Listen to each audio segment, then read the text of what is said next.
थे, कैसे कार सेवक बने, संघ में कैसे चले गए? राम जन्मभूमि को अपना मुद्दा बनाया। इस संघ के बारे में आपकी राय क्या है? बताया गया है कि जाति- तुम्हारी औकात जो है जो तुम्हारी वो जाति यहाँ जो तक पहुँचने की वहाँ नहीं है। वहाँ की नहीं। आपको अयोध्या की रेलगाड़ी में बिठा दिया गया। गद्दी छोड़ो या मंदिर सौंपो। कब महसूस हुआ कि ये हमारी जगह नहीं? वो घटना क्या थी? क्योंकि वो दोनों जो मारे गए वो हिंदू थे, इसलिए वो शहीद हो गए। मैं जिस हिंदू राष्ट्र को बनाना चाहता हूँ उसमें मेरी औकात क्या है? राम जी के नाम पे जो हम मर जाएंगे, दुनिया में नाम अमर कर जाएंगे।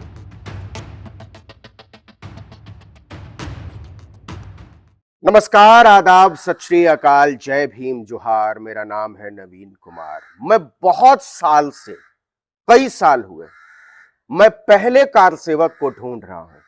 और खासकर जब 22 जनवरी को अयोध्या में राम जी की प्राण प्रतिष्ठा हुई एक इंसान के जरिए, तब से तो मेरी खोज और तेज हो गई कि वो पहला कार सेवक कौन रहा होगा जिसने ईंट उठाई होगी, जिसने रोड़ा उठाया होगा, जिसने हो सकता है ईंट चलाने वालों को देखा होगा, जिसने जान देने वालों को देखा होगा। मैं पहला कार सेवक क्यों कह रहा हूं, ये थोड़ी देर में आपको पता चलेगा, क्योंकि इसका सीधा रिश्ता जो है वो बुद्धि और विवेक से है। तो उस पहले कार सेवक को हमने आर्टिकल 19 इंडिया के लिए ढूंढ लिया है, और वो जो पहला कार सेवक है वो मुझे मिला बेंगलोर में। और बड़ी मुश्किल से मैंने उसको तैयार किया है कि अपनी कार सेवा के दिनों के किस्सों को जरा हमारे दर्शकों के लिए साझा कीजिए। तो स्वागत है भंवर मेघवंशी आपका आर्टिकल 19 इंडिया पर। तो सबसे पहले तो आपको बहुत बहुत बधाई राम जी की प्राण प्रतिष्ठा के लिए, क्योंकि आप लोगों ने बड़ी मेहनत मशक्कत की थी उसके लिए। मुझे लगता है कि देखिए, ये राम जी की प्राण प्रतिष्ठा तो नहीं है। हाँ। राम जी में तो प्राण पहले से ही रहे होंगे। उनके नाम पर किसी की प्राण प्रतिष्ठा है, और मुझे तो लगता है कि किसी का प्राण और किसी की प्रतिष्ठा इसमें से ली भी गई है, तो वो खैर एक अलग चीज है।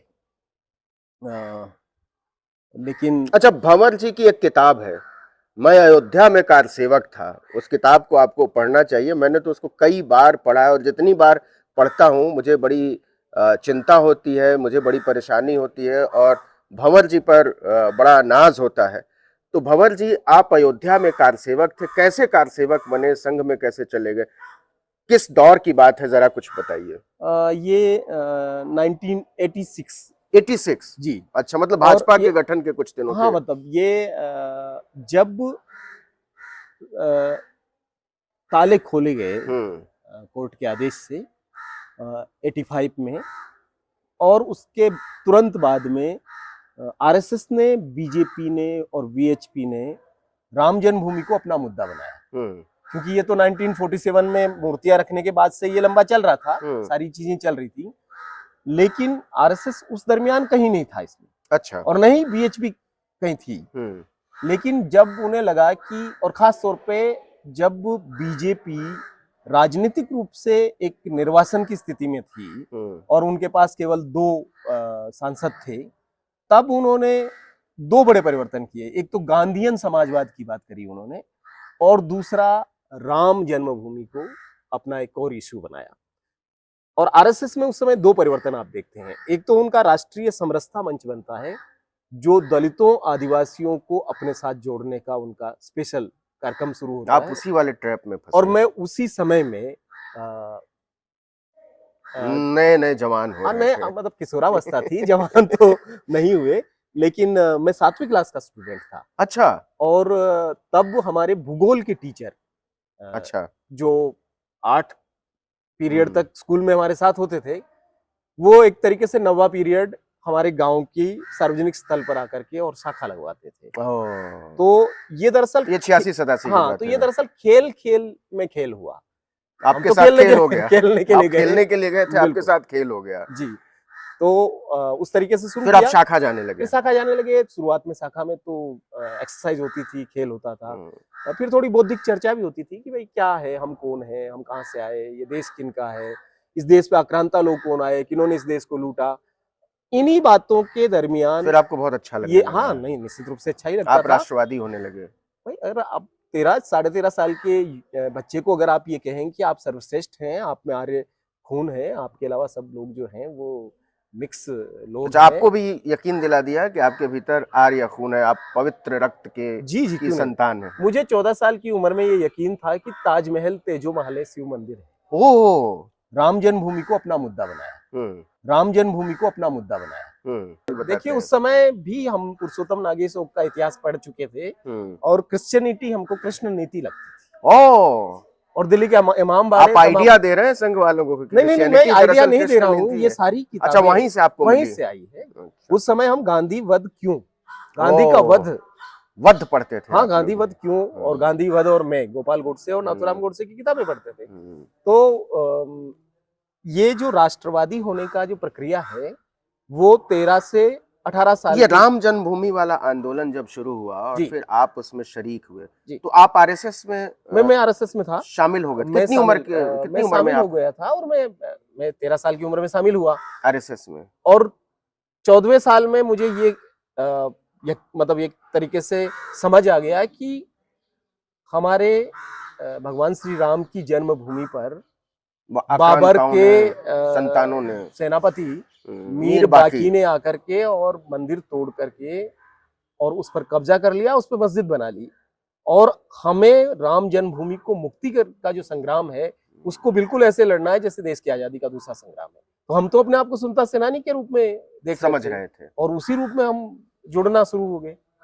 जरा तो उस घटना के बारे में बताइए जब आपको अयोध्या की रेलगाड़ी में बिठा दिया गया। तो ये 1990 की बात है जब 1990, हाँ, पहली कार पहली सेवा, वाली। तो मतलब उससे पहले ताले खुल चुके थे, हुँ, शिलान्यास हो चुका था, हुँ, राम शिलाएं पूजी जा चुकी थी हुँ, और आडवाणी राम रथ यात्रा पे सवार होकर के निकल चुके थे और पहली कार सेवा 1990 अक्टूबर में हुँ। आयोजित की गई। आप कितने साल के थे? उस 16-17 समय साल के? मैं 15 साल क्रॉस करके 15 16वें साल। साल में गया। अच्छा। तो मैं हम सब लोग अभी उस घटना के समय का फोटो मैं आपको भेजूंगा। मुझे अपने आप को उन किशोर बच्चों की भीड़ में मैं अपने आप को पहचानने की कोशिश कर रहा हूँ कि मैं कौन हूँ उसमें। 90% हम जो उस जत्थे में थे हम सब 20 साल से कम उम्र के बच्चे थे। ओहो। तो हम को मोटिवेट किया हमारे एक एग्रीकल्चर सुपरवाइजर ने और वो हमें ले गए जिला तहसील मुख्यालय पर और तहसील मुख्यालय पर हमारा एक जुलूस निकाला गया। अच्छा। गले में मालाएं और भगवा पूरा स्कार्फ लगा के और हम ये गाते हुए जा रहे थे, राम जी के नाम पे जो हम मर जाएंगे दुनिया में नाम अमर कर जाएंगे। तो हम बिल्कुल एक तरीके से आत्म बलिदानी भाव से जा रहे थे और ये 17-18 साल जानते की हुए उम्र जा में रहे थे कि वहां जाने पर मरे जा गोली लग सकते हैं। सकती है, मारे जा सकते हैं, लेकिन अगर हम मर जाएंगे तो राम के नाम पर शहीद हो जाएंगे। तो हम बिल्कुल वो शहादत के फिर क्या भाव हुआ? के इसके साथ। बाद क्या हुआ? फिर उसके बाद हमको ले जाया गया अजमेर में। अजमेर में विभिन्न जगहों से लोग इकट्ठा हो रहे थे। अजमेर से लखनऊ के लिए ट्रेन में बैठना था। भीलवाड़ा से लखनऊ सीधा ट्रेन नहीं है, तो वहां ट्रेन पर हमको सवार किया गया। अच्छा, और भंवर जी राजस्थान के हैं, मैं आपको जी, बता दूं। तो ये जब हमको उसमें बिठाया गया तो मैंने देखा कि जो लोग हमको मोटिवेट करके लाए, जो हमारे संघ के भाई साहब लोग थे, प्रचारक लोग थे, विश्व हिंदू परिषद के जो बड़े लोग थे, वो नीचे हैं और हम ट्रेन में हैं और फिर ट्रेन चलने लगी। तो मैंने कहा ये क्या हुआ, ये तो लोग नीचे रह गए। तो मैंने पूछा जो और हमारे साथ थे, हमसे थोड़े वरिष्ठ थे, हमने कहा ये भाई साहब नहीं आ रहे हैं। तो उन्होंने कहा नहीं नहीं, ये और लोगों को लाएंगे और हमको सीधा अयोध्या में मिलेंगे। अच्छा। लेकिन वो अयोध्या के लिए नहीं निकले थे, वो हमको अयोध्या के लिए निकाल करके वहां से वापस अपने अपने घरों के लिए चले गए और हम आगे के लिए बढ़े और फिर जो तांडव हम कर सकते थे वो हमने ट्रेन में भी किया। ट्रेन में क्योंकि अजमेर से ज्यादातर जो सवारियां बैठती है, क्योंकि अजमेर में ख्वाजा मोइनुद्दीन चिश्ती का दरगाह है और देश भर से लोग आते हैं, तो ज्यादातर जायरीन उसमें बैठते हैं। और उस ट्रेन के रिजर्व डिब्बों में हम घुसे। हमारे पास तो रिजर्व डिब्बों का टिकट भी नहीं था, हालांकि टिकट था लेकिन वो साधारण टिकट था।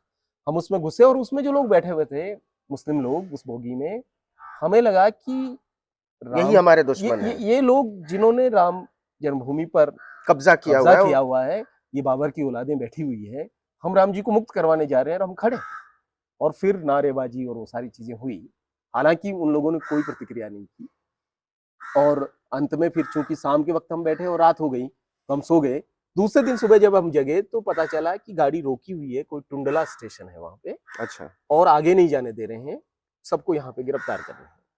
उस समय मुलायम सिंह यादव की सरकार थी और हम उनको मियाँ मुलायम कहते थे, और कार सेवा के बाद उनका नाम मुल्ला यम हो गया क्योंकि उन्होंने गोलियां चला दी थी। तो हमको वहां से गिरफ्तार किया, आगरा के इंटर कॉलेज ले जाया गया। पता चला वहां बहुत भीड़ है, वहां नहीं रख सकते हैं, तो वहां से पीएससी के ट्रकों में फिर लाद करके और मथुरा ले जाया गया था। मथुरा से फिर आगरा ले जाया गया। आपके नेता लोग कहाँ थे? आरएसएस के, विश्व वो हिंदू सब चले परिषद? गए थे और वहां कोई नहीं था गिरफ्तार होने वालों में? वहां तो साधु संत, हम जैसे यूथ, कुछ फैक्ट्रियों की लेबर और गांव के लोग, ऐसे लोग थे वहां। और वो इतनी भीड़ थी कि उसमें कोई नेतृत्व करने वाला कुछ ही नहीं था। कोई वहां से बाहर से आया भी नहीं कि वकील हैं या ये बड़े नेता हैं, ये हम अपने कार्यकर्ताओं से मिलने आए हैं? आगरा जब बहुउद्देशीय स्टेडियम जो अस्थायी जेल बनाया गया था, और वो जेल जैसा कुछ था नहीं, वो छोटी दीवारें थी उसकी, टेंट वेंट लगा करके बनाया।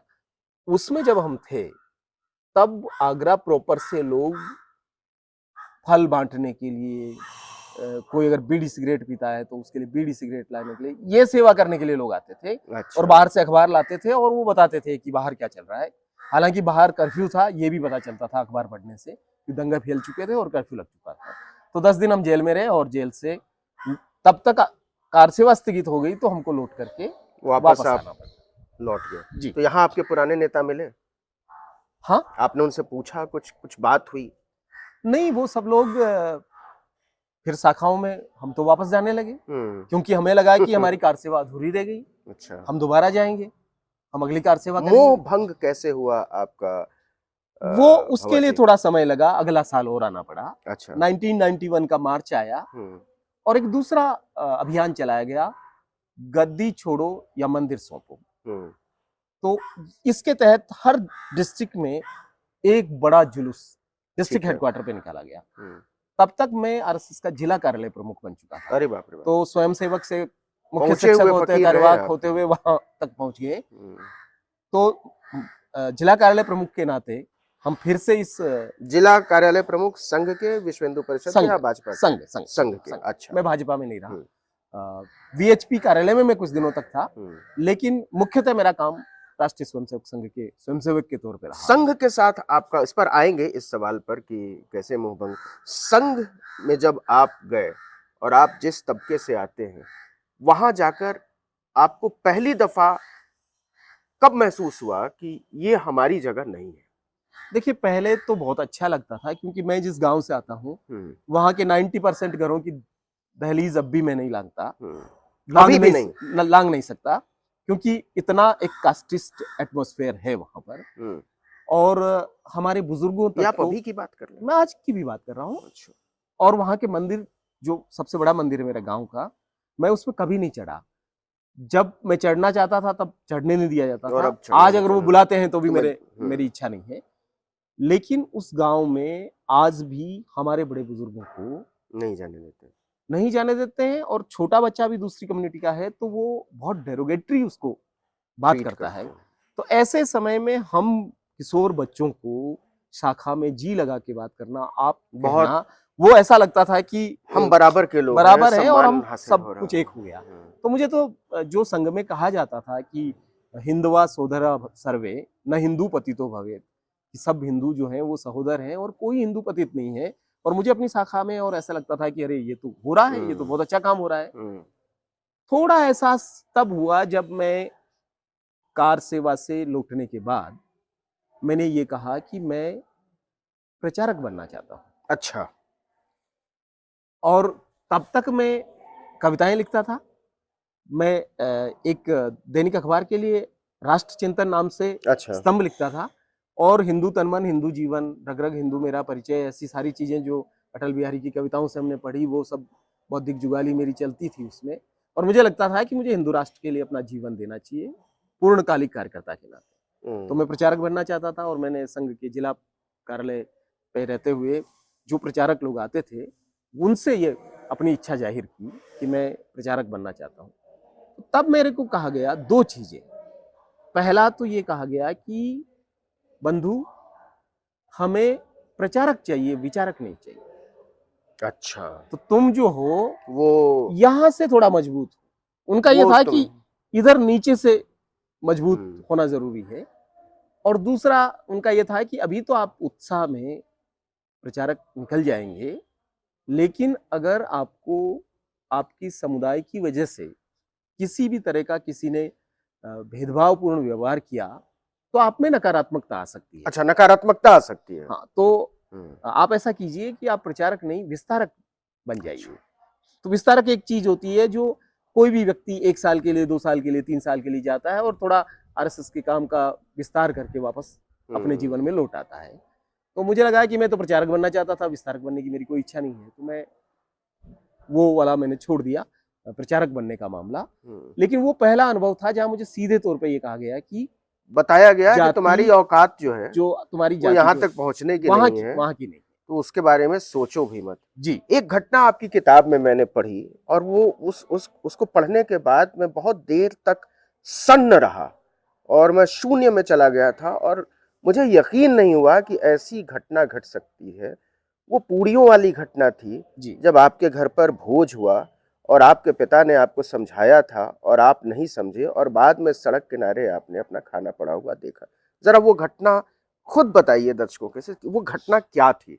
तो मैंने जो आपको कह रहा था कि वो जो मंदिर सौंपो या गद्दी छोड़ो वाला जो था जुलूस, वो जुलूस जिस रास्ते से निकलना था वो रास्ते में मस्जिद पड़ती है हमारे जिले की, हमारे शहर की। तो इस बात को लेकर के प्रशासन के साथ एक जद्दोजहद चली कि आप अपना रूट बदल लीजिए। तो चूंकि उस समय बीजेपी की गवर्नमेंट थी हमारे यहाँ स्टेट में, हमारे विधायक जो थे वो भाजपा के थे, बंसीलाल पटवा, वो खुद भी हमारे साथ थे। तो हमें लगा कि हमारी सरकार, हमारा देश, हमारे राम जी और हमारा जुलूस, हमको कैसे रोका जा सकता है। और इस बात को लेकर के आपस में जब संघर्ष हुआ तो पथराव हुआ, लाठी चली, हवाई फायर हुए और फाइनली गोली चली।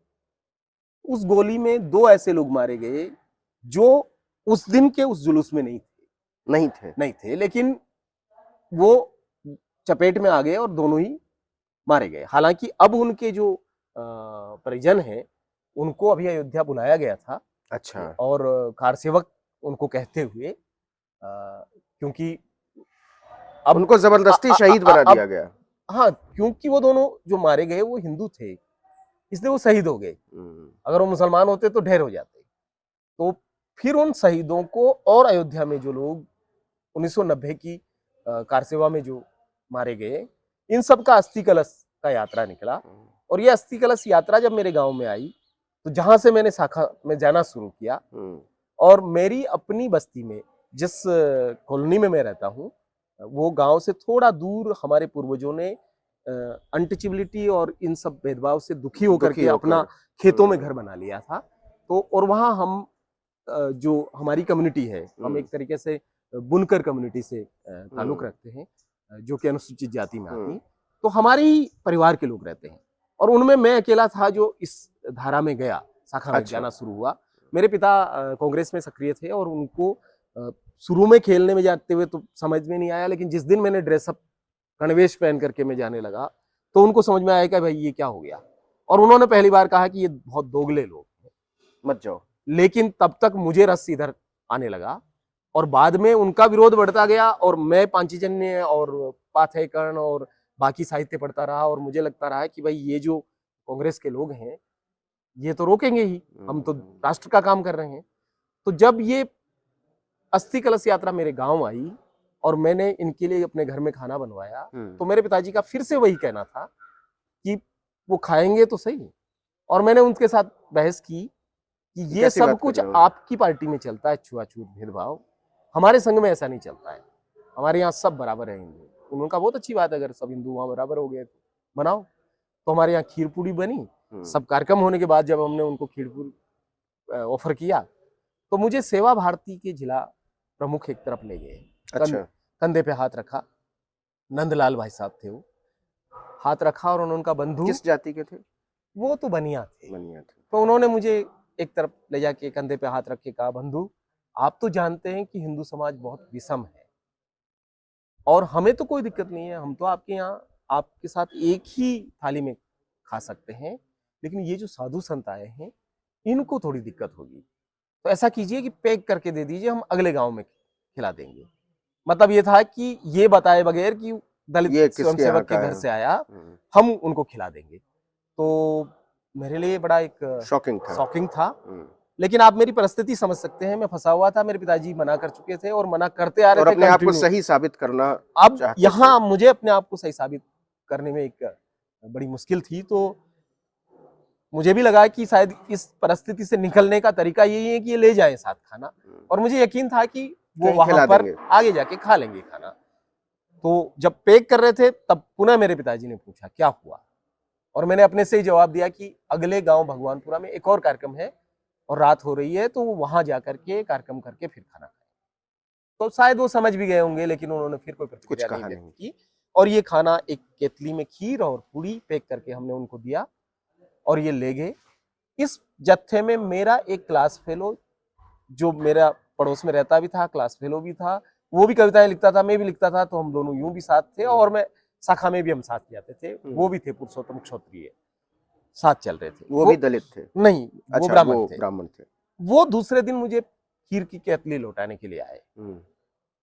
तो आते ही उन्होंने कहा कि मुझे मना किया गया कि मैं आपको नहीं बताऊं, लेकिन मुझसे रहा नहीं जा रहा है, मैं आपको बताना चाहता हूं कि आपके यहाँ से बना हुआ खाना खाया नहीं गया, और रात में खाना आगे के गांव में एक वैद्य जी जो शर्मा जी हैं उनके यहाँ बना के खाया गया। अच्छा। और आपका यहाँ का खाना फेंक दिया गया। तो आपको विश्वास नहीं हुआ? तो मुझे यकीन नहीं हुआ, मैंने कहा कि आप मजाक करते हैं। उन्होंने कहा चलो मैं दिखाता हूँ। हम दोनों दोस्त साइकिल लेकर के निकले और मेरे घर से तकरीबन 3.5 किलोमीटर एक जगह, या उस गांव में घुसने से पहले की जगह में वो खाना जहां फेंका गया था उसके अवशेष वहां पर थे। और तब मैंने वहां खड़े होकर के सोचा कि मैं अयोध्या जाकर के मरने के लिए तैयार हूं, और ये लोग मेरे घर का खाना खाने के लिए तैयार नहीं है, तो मैं कर क्या रहा हूं। और वहीं ये सवाल भी मेरे मन में उठा कि मैं जिस हिंदू राष्ट्र को बनाना चाहता हूं उसमें मेरी औकात क्या है, मेरी जगह क्या है। और तब मैं घर नहीं लौटा, तब मैं वहां गया जहां वो यात्रा पहुंची थी, और वहां जाकर के फिर मैंने उनसे पूछा कि आपने ये क्यों किया। तो पहले तो उन्होंने कहा कि बहुत स्वादिष्ट खाना था आपके यहाँ का, सबने खाया प्रेम से। लेकिन जब मैंने कहा कि नहीं, पुरुषोत्तम जी ने बताया और मैं देख के आया हूँ, तो उन्होंने कहा नहीं नहीं, वो ऐसा हुआ कि गाड़ी स्पीड में थी और जो लोग खाना पीछे लेके बैठे हुए थे, टर्न की गाड़ी तो उनके हाथ से नीचे गिर गया, वो नीचे गिर गया, इसलिए और बना के खाना पड़ा। तो एक ही मिनट में वर्जन बदल गया और मुझे यकीन हो गया कि ये झूठ बोल रहे हैं। 3 चीजें, एक तो खाया नहीं, पैक करवा के ले गए, दूसरा ये कि वो फेंक दिया उन्होंने और वहां बनवा के खाया उन्होंने, और तीसरी बात यह है कि वो एक ही मिनट में 2 झूठ बोल रहे हैं। तो मैंने तय किया कि अब मैं इस सवाल का जवाब लूंगा। और ये सवाल फिर मैंने बहुत जगहों पे पूछा, जिला कार्यालय से लगा करके सरसंघ चालक तक को चिट्ठी लिखी, उसका कोई जवाब नहीं था, कहीं से कुछ आपने चिट्ठी लिखी? जी। उस समय सरसंघ चालक कौन थे? उस समय सरसंघ चालक रज्जू भैया हो चुके थे। तो कोई जवाब कभी नहीं आया, आज तक नहीं आया। और फाइनली मैं 93 मतलब 92 जब आया, जब ये दूसरी कार सेवा हुई, तो मैं बिल्कुल बाहर था, क्योंकि मैं अपने सवाल का जवाब ढूंढ रहा था। मेरे लिए फिर अयोध्या, राम मंदिर, राम जन्मभूमि की मुक्ति, बाबरी मस्जिद, हिंदू राष्ट्र का बनना, ये सब कोई मायने नहीं रह गया। मैं ये काम करने में लगा हुआ था कि मैं कैसे इनसे जवाब लूं, कैसे इनको चिढ़ाऊं, कैसे इनको नुकसान। कुछ और एनकाउंटर जो आपके आरएसएस के नेताओं के साथ हुए हों, जाति के सवाल पर, भेदभाव के सवाल पर? देखिए, जब मैं बाहर आ गया तो फिर मैं जगह जगह पे जाकर के ये बात पूछने लगा, और मुझे ये कहा गया कि बहुत छोटी बात है, इसको भूल जाओ, और आप तो राष्ट्र निर्माण में लगो, आप राष्ट्रभक्त स्वयंसेवक। तो मुझे लगा मैं कौन से राष्ट्र का निर्माण करूं जिसमें मेरी जगह ही नहीं। और उनके लिए जो सबसे छोटा सवाल था वो मेरे लिए बहुत बड़ा सवाल था। तो फिर बाद में जब वो मुझे समझाते थे तो सबरी के बेर के प्रसंग सुनाते थे, कुछ और चीजें। फिर आपने आरएसएस छोड़ दिया? हाँ, आप आरएसएस के ऑफिस में भी रहे? हाँ, मैं आरएसएस के ऑफिस में रहा मैं 1 साल। तो वहां क्या तजुर्बा था आपका? वहां तो दरअसल मेरे जिम्मे जो था वो 2 तरह के काम थे। एक तो मैं वस्तु भंडार देखता था। अच्छा। और वस्तु भंडार जो होता है उसमें गणवेश और लाठियां जो होती है वो बेचने का काम होता है, और दूसरा ये है कि वहाँ साहित्य बेचा अच्छा। जाता है। तो मेरे को वहां रहते हुए साहित्य पढ़ने को खूब मिल गया, तो वहाँ ये सारी जो चीजें मैं आपको कह रहा हूँ, ये ज्यादातर चीजें मेरे को वहाँ किताबें उस समय इजीली अवेलेबल थी जो मैं पढ़ते रहता था। अ, और वहाँ चूंकि वहाँ तो कुछ खाना वाना बनता नहीं था, वहाँ नीचे ही एक रेस्टोरेंट था जहाँ अच्छा। हम लोग खाना खाते थे, हम्म। और वहाँ लोग आते जाते रहते थे, वहाँ परमानेंट 2-3 लोग रहते थे। तो वहाँ का कोई उस रूप का अनुभव नहीं रहा, और जाति को लेके उस समय तक सवाल नहीं थे। और जब ये घटना हुई उसके बाद आप मैं वहां ज्यादा से सचेत हुए। उसके बाद तो मैं निकल गया वहां से, मैंने अपना सामान उठाया और मैं वहां से फिर आपको अपने संघ ने वापस बुलाने की कोशिश की कि आप साथ ही हाँ, वो आइए? तो सदैव ही आशावान रहे, मुझे लगता है कि अभी भी उनको उम्मीद होगी। अभी 2012-13 में भी उनके बड़े प्रचारकों ने मुझसे संपर्क किया, और उन्होंने ऑफर भी किया। तो उस समय बहुत सारे दलित लीडर्स उनको चाहिए थे। उनके उसमें जा रहे थे, माननीय उदित राज जी वगैरह भी उसी समय में भाजपा में शामिल हुए। तो वही समय था जब वो मुझे दोबारा, और एक तरीके से 1991 में हुई घटना का 2012 में ऑफिशियली उन्होंने ये कहते हुए कहा कि कतिपय लोगों द्वारा आपके साथ किया गया व्यवहार अच्छा नहीं था, अनुपयुक्त अच्छा, था। कतिपय लोगों द्वारा। कतिपय, तो वो संघ का व्यवहार नहीं था, कुछ लोगों का व्यवहार था, और अब उसको भूलिए और साथ अब में आइए। अगर मैं आपसे पूछूं कि संघ के बारे में आपकी राय क्या है, तो आप क्या बताएंगे? देखिए, मैं सोचता हूँ कि संघ जो कहता है और जो करता है उसमें जमीन आसमान का फर्क है। अच्छा। उसकी सैद्धांतिकी में आप जाएंगे तो आपको लगेगा कि इतने राष्ट्रभक्त, इतने सेवाभावी, इतने मधुरभाषी, इतने अच्छे चरित्रवान लोग आपको दुनिया में कहाँ कहाँ मिलेंगे, और मिलेंगे? आप क्यों फालतू में इनके विरोध में बात कर रहे हैं। लेकिन वो जो उनकी जबान पर जो मिठास है वो गले से नीचे नहीं है, यहाँ वो कुछ बस कुछ ऊपर और है। और आजकल आप ये भी देखते हैं कि वर्तमान सरसंघचालक जिस तरह की प्रोग्रेसिव बातें करते हैं, वो चाहे मुसलमानों को लेकर, मुसलमानों को दलितों को लेके, लेकर। दलितों को लेके, रिजर्वेशन को लेकर के, यहाँ तक कि जो हमारी जो ट्रांस कम्युनिटी है उनको लेकर के, तो आपको लगेगा कि अरे इतने प्रोग्रेसिव आदमी है भाई। लेकिन मेरा ये कहना है कि ये जैसे सांप हर साल केंचुली उतारता है लेकिन अपना जहर बचा लेता है, ये वैसा काम है। और जहर उनका बराबर बचा हुआ है, और जब चाहे वो डंक मारते हैं और उसको धराशायी करते रहते हैं। तो उसमें बदलाव कुछ नहीं है। फाइनली वो 1925 में जिस लक्ष्य को लेके चले थे कि इस देश में हिंदू राष्ट्र बनाएंगे, उसकी परिभाषाएं बदलती रहती, कभी वो सांस्कृतिक राष्ट्रवाद के रूप में आता है, कभी किसी और रूप में आता है, पर फाइनली वो सवर्ण राष्ट्र है, उनके वर्चस्व का राष्ट्र है, और उसको बनाने की दिशा में वो तेजी से आगे। एक आखिरी सवाल भंवर जी, आपको क्या लगता है, अब राम मंदिर भी बन गया, 370 भी हो गया, सीए एनआरसी भी हो गया, 3 तलाक भी हो गया, अब ये बताइए संघ का आगे का एजेंडा क्या? अब आपने बहुत लंबा समय संघ में बिताया, और वो वाला समय बिताया है जब आदमी गढ़ता है अपने आप को, तो आपको क्या लगता है अब संघ का एजेंडा क्या होगा? देखिए, विशुद्ध रूप से संघ का एजेंडा भारत को हिंदू राष्ट्र बनाना है, और दूसरी चीज है पूरे हिंदू समाज को संघमय बनाना है। अच्छा, तो अभी शाखा में पूरे आप हिंदू समाज मतलब दलित, आदिवासी सब? सब उनका वृहद हिंदू समाज जो है वो सारा का सारा, वो चाहे आरएसएस की शाखा में जाता हो ना जाता हो, लेकिन आरएसएस के जितने सारे एक्सटेंशन काउंटर है वो कहीं न कहीं उसके साथ संबद्ध हो, और पूरा जो चीज है वो संघ तय करेगा, उसी के अनुरूप चलेगा, और पूरा शास्त्र सम्मत उस तरह की चीजें चलेगी। मुझे लगता है कि जिस दिशा में हिंदू राष्ट्र या ब्राह्मण राष्ट्र? मुझे लगता है कि आपके सवाल में जवाब है उसका। हिंदू राष्ट्र का आवरण है, अंततः वो ब्राह्मण राष्ट्र। वो किसी भी तरह से दलितों को, पिछड़ों को, आदिवासियों को अपने बराबर नहीं देखना चाहता। नहीं, वो तो कभी हो ही नहीं सकता। ये जो वर्चस्व है वो वर्ण व्यवस्था वाला पुनः स्थापित करना, यही हिंदू राष्ट्र।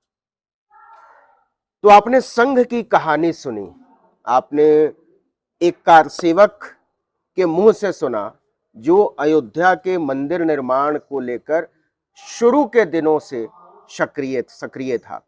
इसीलिए मैंने कहा कि पहले कार सेवक का इंटरव्यू है, पहला कार सेवक जिसको सद्बुद्धि आई, जिसके भीतर चेतना आई और जिसने महसूस किया कि ये जो रास्ता हिंदू राष्ट्र का है वो दरअसल लोकतंत्र विरोधी है, वो दरअसल संविधान विरोधी और इन सब से ऊपर मनुष्यता का विरोधी है। तो भंवर मेघवंशी ने आपको बहुत सारी चीजें बताई हैं और इस वीडियो को ज्यादा से ज्यादा लोगों तक पहुंचाइए और ज्यादा से ज्यादा हिंदुओं तक पहुंचाइए और हिंदुओं में भी ज्यादा से ज्यादा दलितों, आदिवासियों, पिछड़ों तक पहुंचाइए ताकि वो समझ सकें कि संघ की असलियत क्या है, भाजपा की असलियत क्या है। भंवर जी ने बताया कि कैसे सांप हर साल अपना केचुल तो उतारता है लेकिन अपना जहर साफ बचा लेता है ताकि वो समय आने पर जिसको डसना चाहता है उसको डस सके, उसके भीतर अपना जहर उतार सके। भंवर जी, आर्टिकल 19 इंडिया से बात करने थैंक के यू। लिए बहुत बहुत शुक्रिया। नमस्कार।